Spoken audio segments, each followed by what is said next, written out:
For some individuals, life is anything but conventional.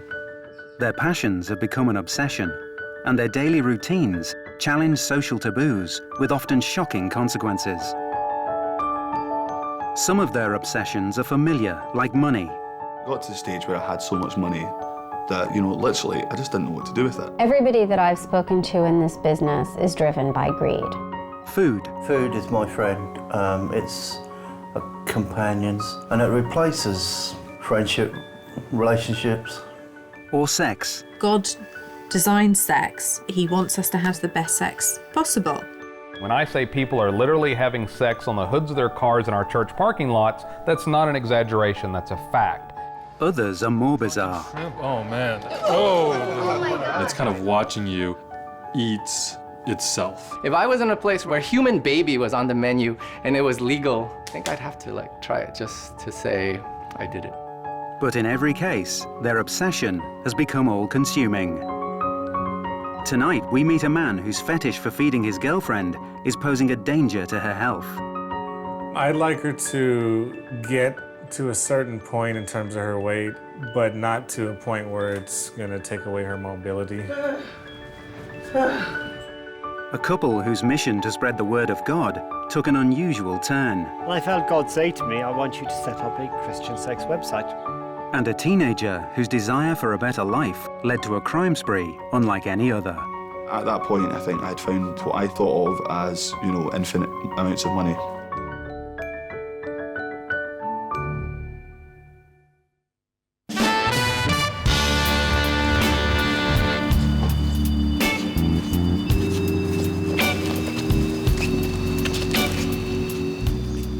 Skelly Jackson is a man obsessed with food. But it's not food for his own consumption that has taken over his life. Hi, babe. Hey. You're back. God, that smells so good.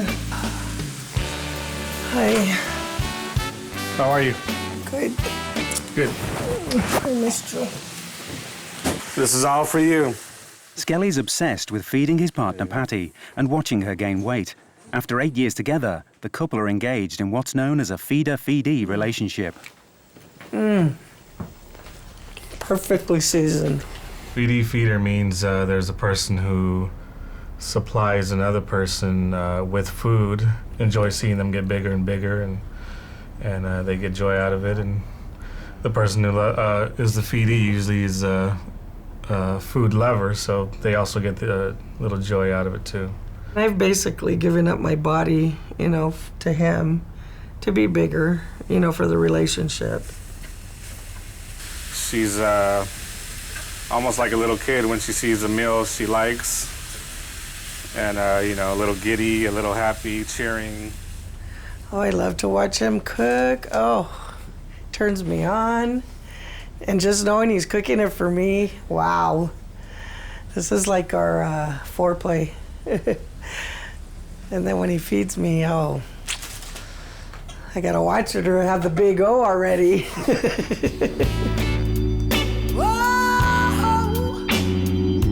This is really good. When Skelly first met Patty, she weighed 28 stone. But now, after years of overeating, her weight has increased to over 40 stone. In terms of where the weight usually comes, to be honest, a little bit everywhere. I mean, obviously the stomach, which is a big turn on. Boobs get bigger, can't complain about that. The butt gets bigger. So, and seeing it grow, enhanced, kind of, turned me on even more, as she got bigger and bigger. And really, that's it. Like I said, a little bit everywhere, but probably the stomach mostly. Skelly's fascination with feeding Patty has become a sexual fetish. Our relationship developed and we became closer because of food even. And our sex life sure has improved since we actually kind of realized we are feeding and feeder. Play-Doh hour. Play-Doh? The motion in my ocean. Nice full belly. The more Patty eats, definitely makes her more sexier to me. Why? I guess I have my reasons. Some people don't understand, some people do, but it's sexy. It's a sexual, turn on. People just don't understand how erotic this is, what a great feeling this is, what a turn on this is. I love seeing Skelly like this when he's getting pleasure out of feeling and touching my body and just seeing how much it turns him on. It's getting all my feelers going, where I just want to tear your clothes off. Patty's size means that the couple's sex life has its own built-in limitations. Being this size, it does definitely make things different in the bedroom. Of course, with a belly this size, it can be a problem when you're doing traditional missionary intercourse. Sometimes when I'm like up on all fours, put a pillow under my belly, to kind of prop it up a little. And we've just learned different ways to have sex, But for Skelly, none of this matters. So, babe, how much bigger do you want my belly? Let's see. You ever seen a Stay Puft Marshmallow guy? Yes. That big? That big. Hey. Big as the Empire State Building. I may need another plate of spaghetti. I know. I better go cook you up something again. Thank you, darling. You're welcome, my love. Kiss. Stan and Stella Haggerty live in a modest semi-detached house in a quiet residential neighborhood. The Haggertys are committed Christians whose lives revolve around going to church. What did you do in Sunday school? Well, we sang some songs and then we played some games. Yeah! Doing the school run. I may never march in the infantry, run in the cavalry. And spending time with their family. I may never zoom on. At first, they seem the epitome of suburban normality, but scratch the surface and it's a very different story.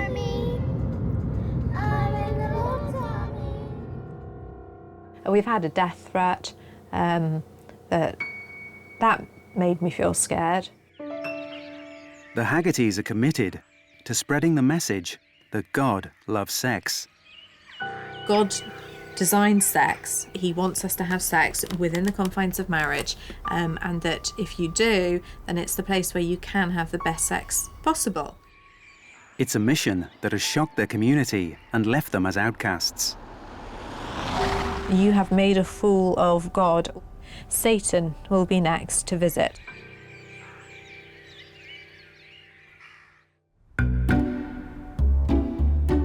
"10 years and 3 children into their married life, Stan and Stella realized that their sex life was flagging.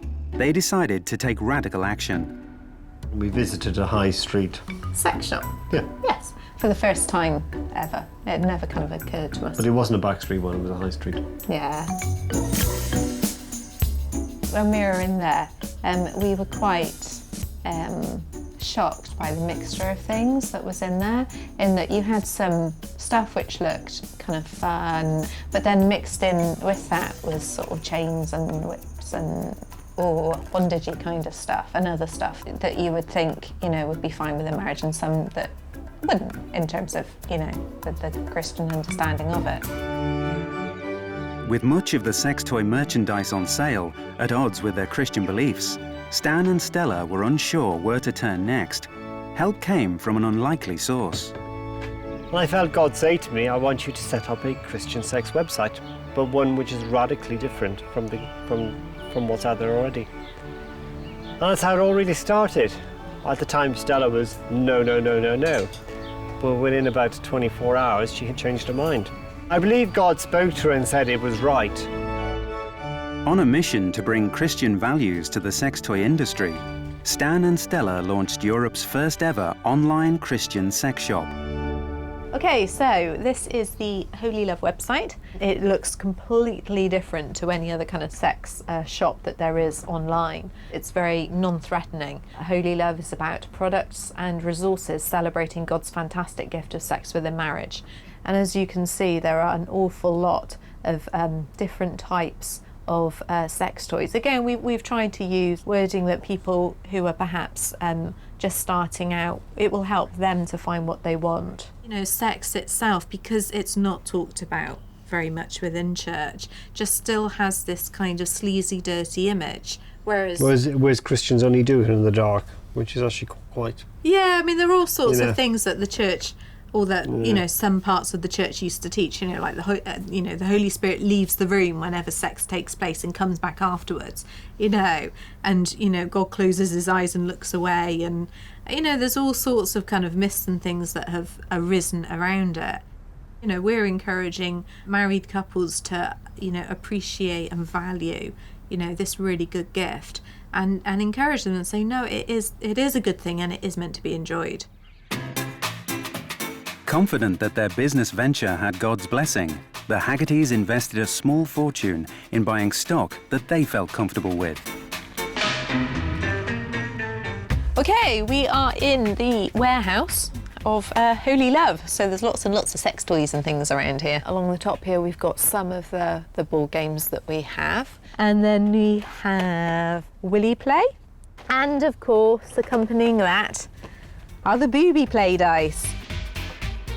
There are many different types of rabbits. Some of them will just have one vibration, okay?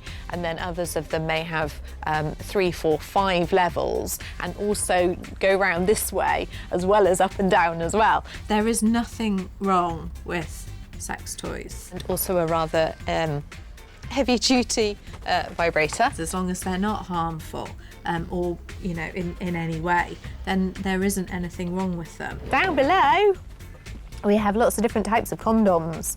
Blue Fantasy, Pearl Rubber, Goliath, well, obviously for the larger man.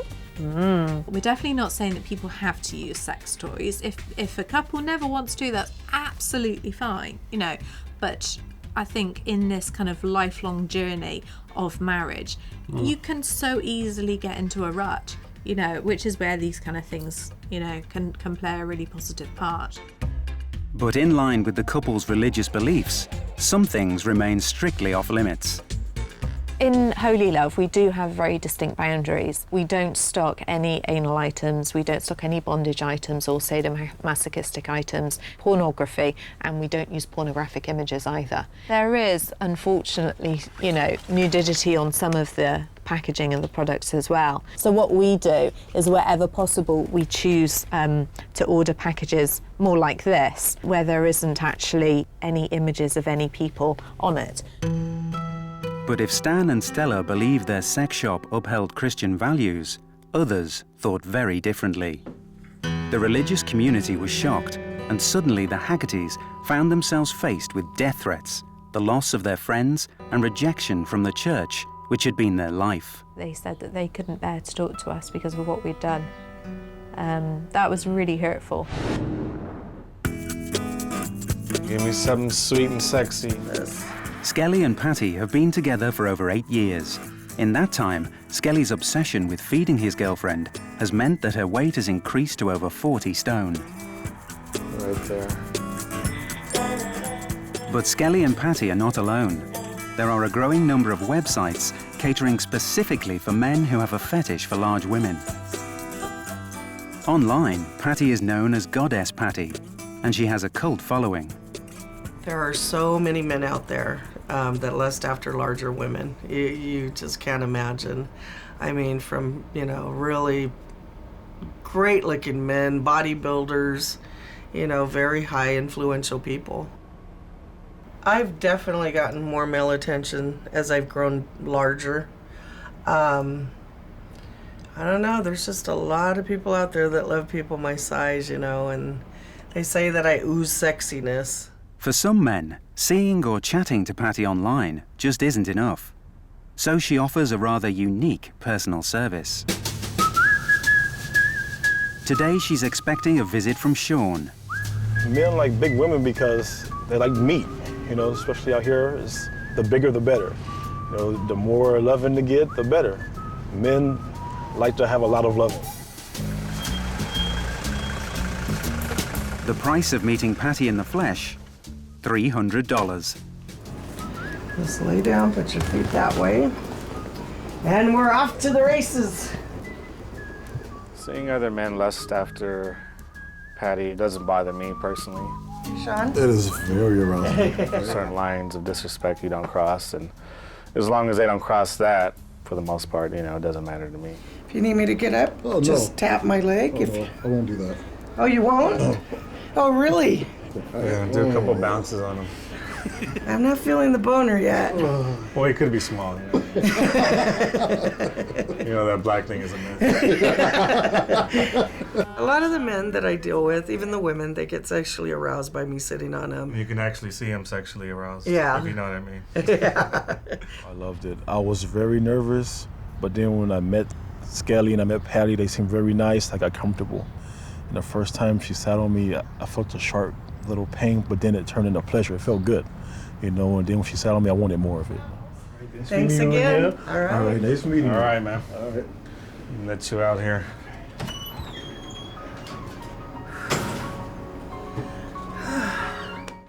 Stan and Stella Haggerty believed they were answering a call from God to set up their online Christian sex shop.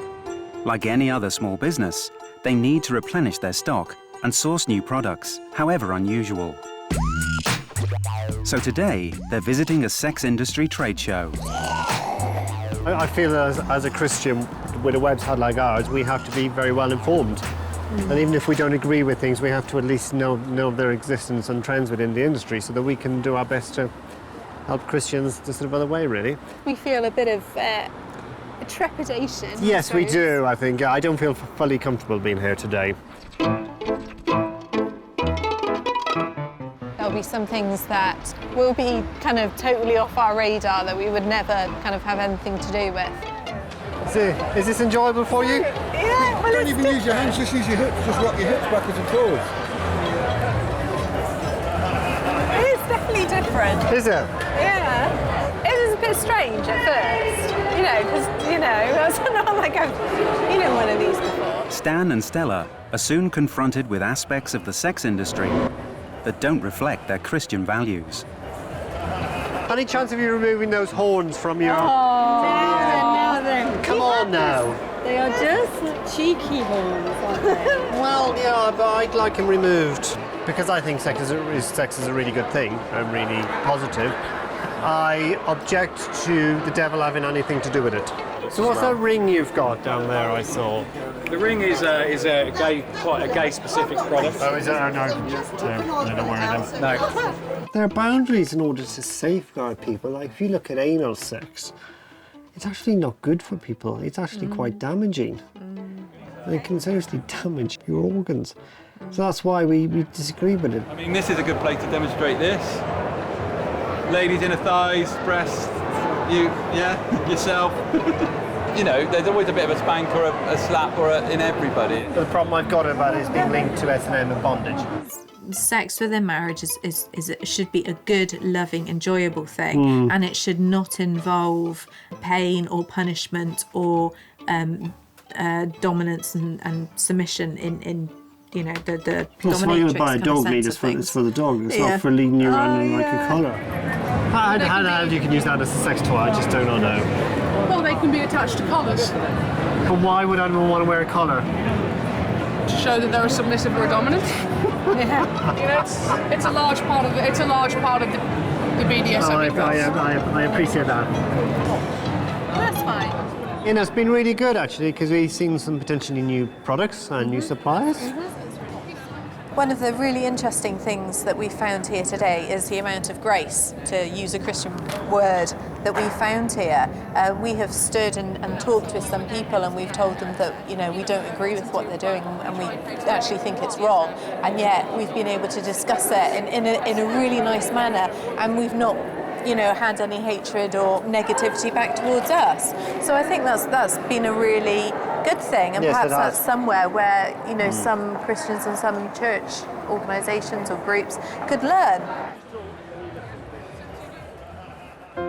But Stan and Stella's obsession with spreading God's word about sex hasn't all been plain sailing. Their business is struggling, and they're having to face up to some harsh commercial realities. There have been some really difficult times. Financially, it's been really, really hard. It's really encouraging, you know, that people say that it has really helped them, but sometimes the cost has felt too much. With little money coming in, Stan has to have a second job running a sandwich shop to support the family. This is our sole income. Holy Love does not produce an income and is unlikely to within the foreseeable future. The hours are long, but Stan considers it to be worth the sacrifice. I'm currently working about 40 to 60 hours per week. I can be in work anytime from 5 o'clock on, but most days it's 7 o'clock. It's definitely not been plain sailing. I think when you're trying to do something as radical as we are, it is never going to be easy.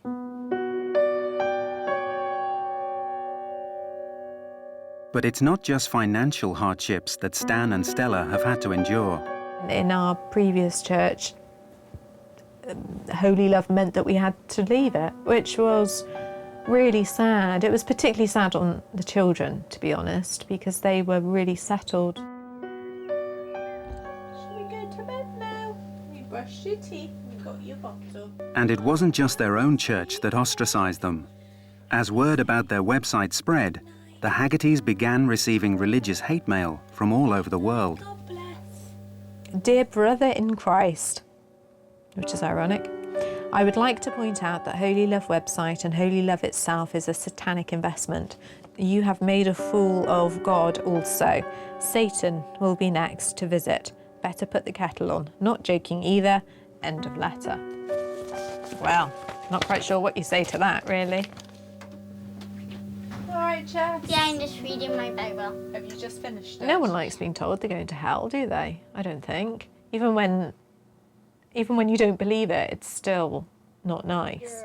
And some of the letters went even further. Night, night. God bless. We've had a death threat.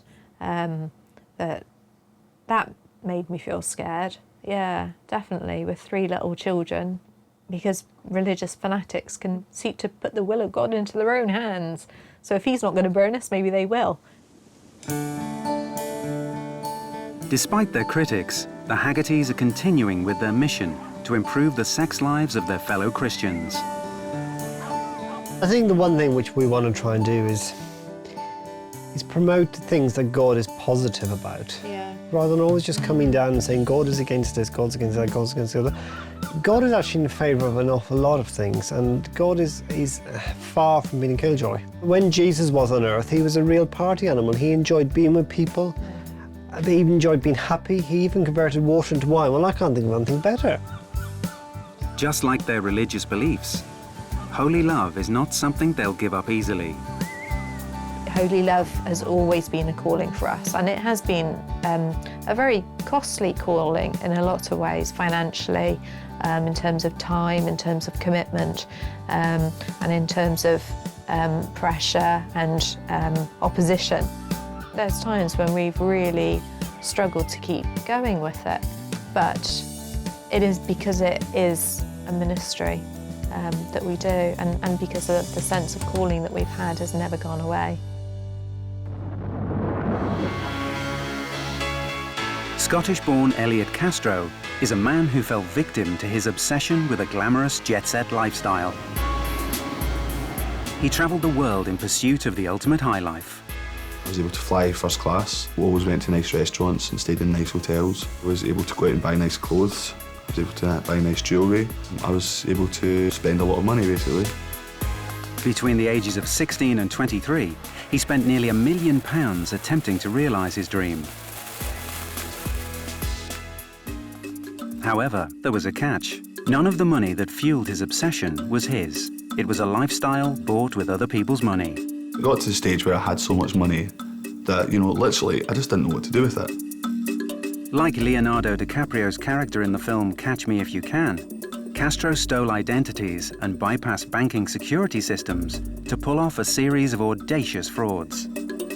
He'd sit in first class, he'd pick up the in-flight magazine, read about the city he was going to, see the hotel they recommended the most, that looked the most expensive, and taxi there when he got in. And most shocking of all, many of his crimes were committed while he was still a teenager.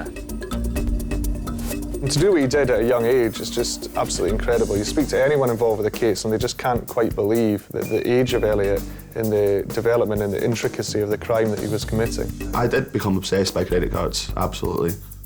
This is the story of Elliot Castro, one of Britain's most notorious fraudsters.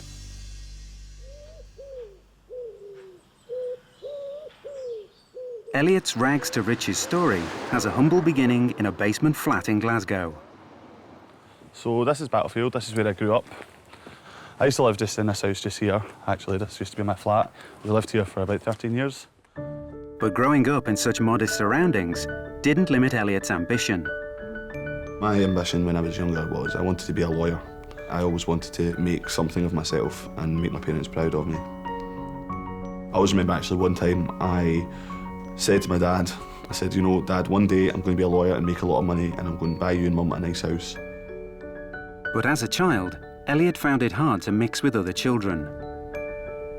It was quite lonely, to be honest. I mean, I always wanted to have friends, but for some reason, every time I met people that became friends, it never seemed to last very long. At school, too, Elliot was a loner, cultivating an image that set him apart from his classmates.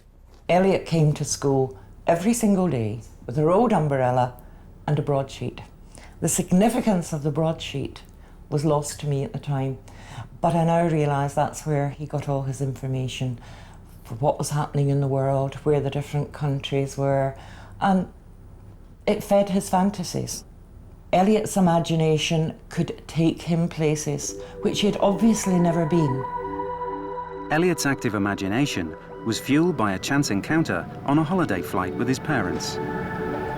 I ended up inadvertently walking into the first class area and it was just a completely different world, you know, and I'd never seen anything like that before, and I'll always remember that moment. Every time he was exposed as a young child to visible displays of wealth and kind of the more affluent classes, it clearly affected him massively.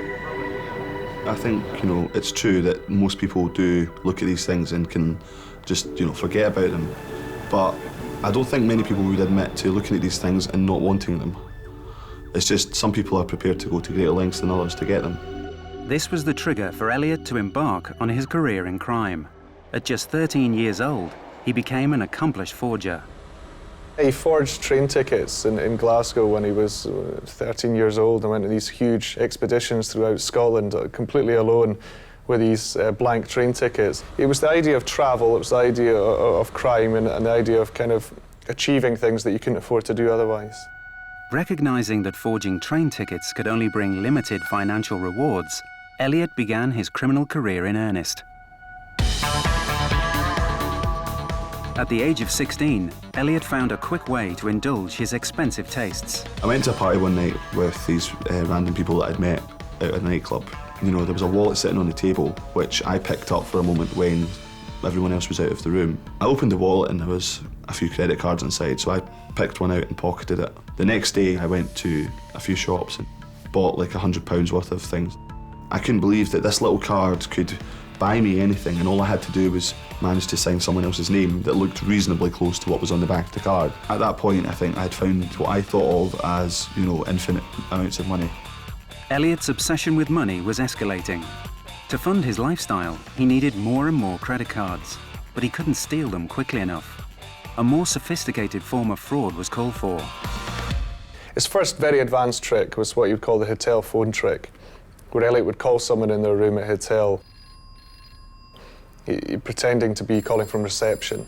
Say there was a problem with the payment of his card and he needed some more security details. So once he had someone's personal information and enough security details, he'd call up the car company, impersonating them. So he'd say that he was staying at this hotel for business, he'd have it sent to him at a hotel. Elliot would get up in the morning, go down to reception, a courier would come in with a card, he'd sign the form, and he'd be in a taxi and away. Elliot believed he'd found a foolproof way of making money. Accomplished fraudster and identity thief Elliot Castro had become obsessed with spending other people's money. his crimes were funding the jet-set lifestyle that he'd always dreamed of. However, his obsessive behavior was catching up with him. Thanks, just keep the change. Thank you. Elliot was starting to believe his own lies and beginning to have difficulty separating his fantasy life from reality. It enabled me to become other people, as in lead their lifestyle and do the things that they do, you know, go the places that they go, and just sort of actually feel as if I might actually be one of them. I think if you spend every waking hour lying, then it doesn't matter how kind of level-headed you are, eventually you're going to get slightly sucked into it yourself, and I think that he probably did at points, slightly lose any sense of his real identity. When he stole the identity of a doctor, Elliot's world came crashing down around him. I had used a credit card in the name of a doctor to pay for my ticket on the train. So, about halfway up to Glasgow, there was a call on the tannoy. Would any doctors please attend the buffet car? I didn't go, obviously, because I wasn't a real doctor, but the astute ticket lady had actually remembered that my card had said doctor on it, and she came running through and said, "Oh, you're a doctor, aren't you?" And I said, "Yes." I had to say yes. And I was like, what am I going to do? There was a woman sitting on a seat by the buffet car. Are you okay? And she was basically suffering from a panic attack. The only reason I thought she was having a panic attack is because my dad had had them before and I'd seen similar things from him. At which point an ambulance arrived. Next thing you know is Elliot was bundled in the back of the ambulance and he was off to the hospital with her. Everything just went and spiraled completely out of control. I was handed a stethoscope and asked to fucking examine her and all that sort of stuff, and it was crazy. It's almost a self-delusion thing that he knew the ridiculous situation he was in, so the way he coped with it was retreating into the role of the doctor. The medical team were immediately suspicious of Elliot's credentials and called the police. Elliot was arrested and charged not only with credit card fraud, but also impersonating a doctor. He was the first guy for 80 years in England to face that crime. However, luck was on Elliot's side. The police failed to connect him to the hundreds of other crimes he committed. And after just 4 months in prison, he was released. Soon, he had more credit cards in his wallet and a return to his life of crime. I think one time I spent about £5,000 on champagne and drinks for other people in a night. It fitted the image, you know, so it made me look more like the person that I was trying to be if I was able to just go and buy these things. It was the spending of money and it was the conspicuous consumption that Elliot was attracted to. This idea of having wealth and spending wealth, going to these places where the rich people went, that was what he wanted to do. At the age of 21, Elliot's obsession reached new heights. He spent over £42,000 in a single weekend. I knew that I was going to spend a bit of money, but I mean, obviously I wasn't really counting, so I didn't expect to spend £42,000, but that's just the way it happened. Elliot's spending spree involved buying a £12,000 Rolex watch, spending £11,000 on designer clothes, and £5,000 on champagne and cocktails in a nightclub. I mean, you look at that kind of spending and the frantic nature of it and the kind of desperate nature of it, and I think it demonstrates well that by that point it had become an addiction for Elliot, the spending money. It wasn't actually about anything he was buying, it was the act of spending. That's the only way you could get any kind of buzz or enjoyment. It's a high, it really is a high, you know, when you just go out and come back with a load of shopping, and it's a good feeling, you know. But with his spending spiraling out of control, Elliot became reckless. He took more and more risks, seemingly oblivious to the possibility of being caught, which eventually he was. I was in Edinburgh and I decided to go to Harvey Nichols. The woman asked me if I had any other idea, and I think this is what was my downfall in the end, was the fact that I was so confident about it. The shop assistant there was a bit suspicious of that person at that time. So we went along to the store, spoke to the girl who told us what had happened previous that day, and told us that the male, in fact, had gone into the gents' toilets. Opened up the bathroom, and this guy was standing right in front of me. He grabbed my hand and said, "Can we have a word with you, please?" And I knew right away that was it, because I had so many cards in my wallet and everything. It was just stupid, stupid, stupid. And I knew that was the end, and it was. At the age of just 23, Elliot Castro was convicted of 431 offences of credit card fraud and sentenced to 2.5 years in prison. I was in, for the first time, an adult prison, with people who were 2 or 3 times my own age, and they were still coming in and out of prison on a frequent basis. I looked at them and I thought, I don't want to be like that. I don't want to be there in 30 or 40 years' time, still going in and out of prison. Since his release in 2007, Elliot claims to be a changed man. But only time will tell whether he will continue to resist the urge to spend other people's money. I'm not going to sit here and tell you that I haven't ever had a thought of going back to it again. I've thought about it, but that's all it's been, is just a thought. I don't feel like I need these things anymore. There will always be that part of me that would like to have them, but I don't feel as if I actually truly need to have them anymore, you know? Back in LA, Skelly Jackson is continuing to indulge his obsession with feeding girlfriend Patty. Yum. And keeping tabs on how much weight she's gained. 27 inches, wow. I'm so proud. I put 5 inches on my belly for you. We're gonna work on getting you another, well, I don't know, at least another 5 in what, a month's time? Really? That's a lot of eating. I know. Yay! Oh, okay, you're happy. That makes me happy. But Patty's growing weight means she's gradually becoming more reliant on Skelly. You know, I got too big for my shower because my shower's quite small, and you know, I'm too wide. Even the entryway of it is, you know, is too narrow for me to get in. So a couple years ago, we had to purchase this chair so I could sit outside the shower. I can only stand for a few seconds at a time, so that's when he kind of took over, giving me, you know, these sponge baths and stuff. People considering getting into a feedie-feeder relationship have to understand that it's not all glorious, you know, because the feedee needs a lot of assistance, like I do. I mean, when you get this size, you can't just get up and go and do everything that a normal-sized person would do. So the feeder has to understand when you get into this type of relationship, there's going to be a lot more duties for him. For the most part, I don't mind helping her out, looking after her. But I'm human too, and sometimes I don't feel like it. Sometimes, you know, not in the mood. So it just depends. If she can be a little too demanding, then we may get into it. But for the most part, it doesn't necessarily bother me now. And as she's become more immobile, even leaving the house has become an ordeal. At times I do feel a little trapped in my own home, you know, because, you know, I feel like the walls are closing in on me because I do spend an enormous amount of time in my house. I do have a very active life outside of my home, but that's only once or twice a week.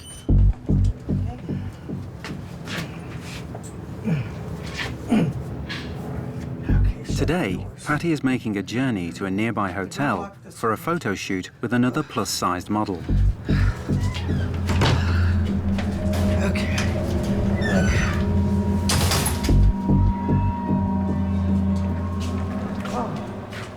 As Patty struggles through the foyer, she overhears some hurtful comments. I haven't learned to ignore the rude people.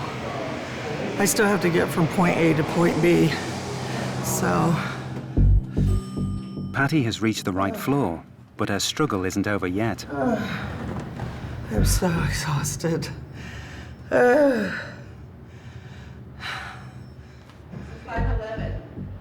It's all the way down there? Man. Yeah. I said it was by the elevator. That's not by the fucking elevator. I want to cry.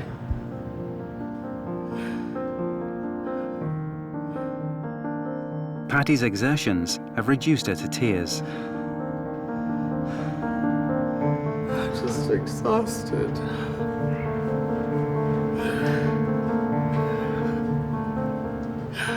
This hotel said my room was by the elevator. This isn't by the elevator. Does it bother me that Patty is somewhat immobile? To a certain extent, but she's still, you know, able to do certain things.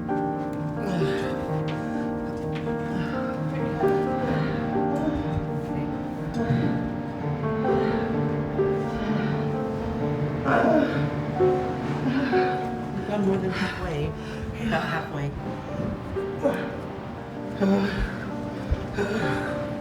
I'd like her to get to a certain point in terms of her weight, but not to a point where it's going to take away her mobility.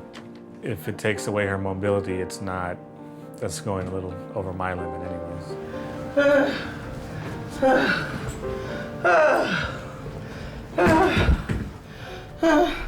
This is a bad side of being this size, and why I don't, get out every day like normal people.